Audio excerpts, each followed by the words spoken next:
Evolve your game and get a $100 bonus. Sign up now at TVG.com.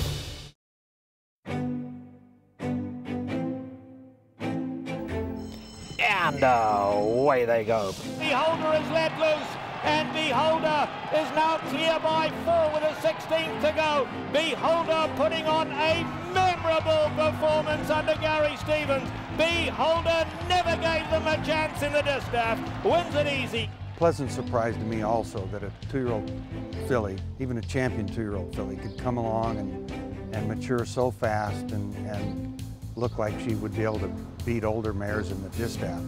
But when she ran the race first time back at Delmar in the Torrey Pines, it was just an exercise, just a workout. And it was a decent bunch of fillies, and I thought, my God, how good is she? And when we came here and ran against the older mares at the October meet at Santa Anita, the secret was out. She beat them just as easy as she beat the 3-year-old. After running the competition off their feet in last year's Breeders' Cup Distaff, Beholder earned herself a vacation from the races. 5 months later, she made her seasonal return in the Santa Lucia Stakes. Ran particularly well in her first race and has trained well since, so everything's good.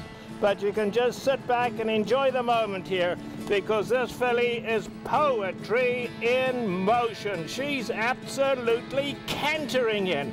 Beholder and Gary Stevens now take the Santa Lucia by about 5 in the end. Could have been double figures if they'd wanted. It wasn't the strongest race in the world, but it was the only race I had to use, and she won it again just in an paid exercise. Just one, I think I might have been able to ride her. Since Gary Stevens took over the reins last year, Beholder has been a perfect 4 for 4. In the aftermath of that powerful effort, Stevens even remarked that Beholder might be the very best horse he's ever sat on, male or female.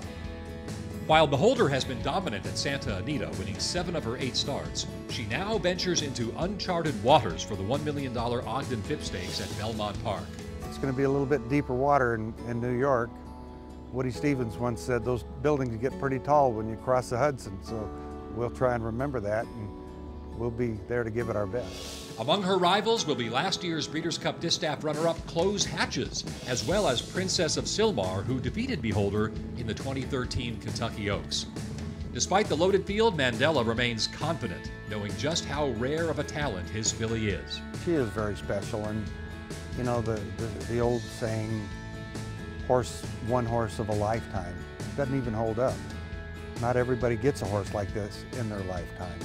It's just one of the very few that nature gives out. She's pretty stingy with these kinds, but she surely seems to be one of those very special ones.